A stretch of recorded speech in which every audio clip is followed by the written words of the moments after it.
All right, let's talk about something we all struggle with, saying no and actually making it stick.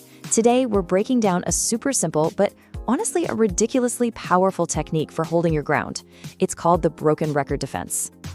You know that feeling, right? You say no to something, but the conversation just doesn't end. You can feel the pressure mounting, like you're suddenly in a debate you never signed up for, and you're being pushed into a corner. It is so exhausting. Well, that whole situation, that's what we'll call the no dilemma. And the first thing you gotta know is that this struggle is totally normal, and it is not your fault. There's a specific reason this happens, a little trap that most of us fall into without even noticing. So it usually plays out like this. Someone asks for something, your time, your money, your energy. You politely say, no, I can't. But instead of that being the end, it becomes the opening statement. Suddenly you're in a negotiation you never asked to be a part of. So where does it all go wrong? Well, the twist is our good intentions are actually the problem. Our attempt to be polite and soften the blow is the very thing that backfires on us. We think we're helping, but we're really just handing over ammunition. I mean, it's our first instinct, right? We want to justify our no. We say things like, oh, I can't because I'm busy, or I'd love to, but I'm trying to save money. We think that reason is like a shield, some kind of armor that protects us while still being nice. But here's the thing. That reason, it's what the source material for this calls a weak spot. And what is a weak spot? It's literally any excuse or explanation that you give them. Anything they can grab onto, anything they can question, or, and this is the key part, anything they can try to solve for you. And check this out. This slide lays it out perfectly. You say, sorry, I'm too busy. And what do they hear? They hear an opening. They come right back with, oh, no problem. What about tomorrow? Or you say, I don't have the money. And they jump right in with, I can lend you some. See? Your reason doesn't end the conversation. It just gives them a new place to start arguing. So how do you get out of this loop? This is where the broken record method comes in. And trust me, it's so simple, it's almost funny. But it is an incredibly effective, basically unbreakable defense. Here it is, the entire technique summed up right here. Just let this sink in for a second. Pick one sentence and say it over and over like a broken record. Don't give reasons, don't explain.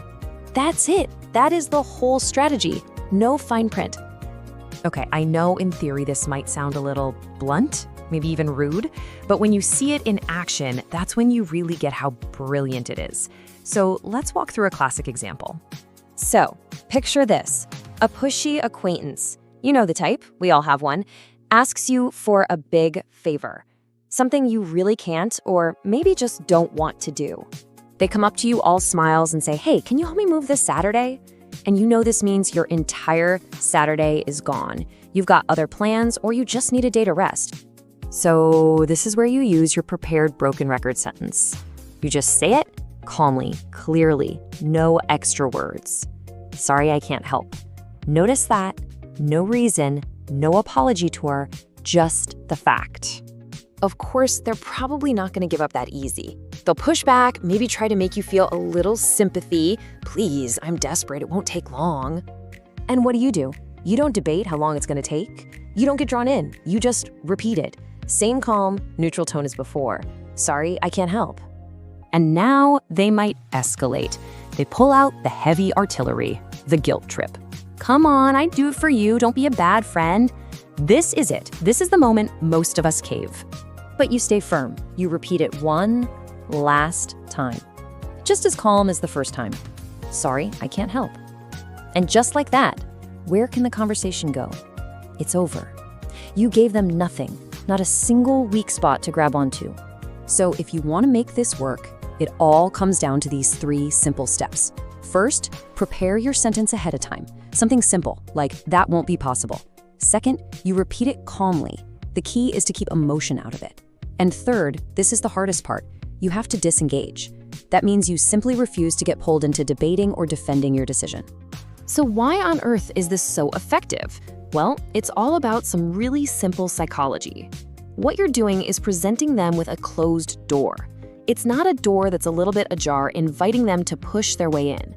It is shut. By not giving a reason, there are literally 0 weak spots for them to attack. It also pulls all the emotion out of the conversation, so things can't escalate. It sends a crystal clear message that your decision is final. And because of all that, it just shuts the debate down before it even has a chance to get going. And look, I know what you might be thinking. Isn't this rude? But it's so important to reframe that in your head. This is not about being aggressive or mean. It is about being clear. You're respecting yourself and your own boundaries, and honestly, you're respecting them enough to not waste their time with a maybe. So there you have it, the broken record defense. A simple, powerful tool for taking back your time and your sanity. Which really just leaves one question to think about. Whose request are you going to meet with a broken record first?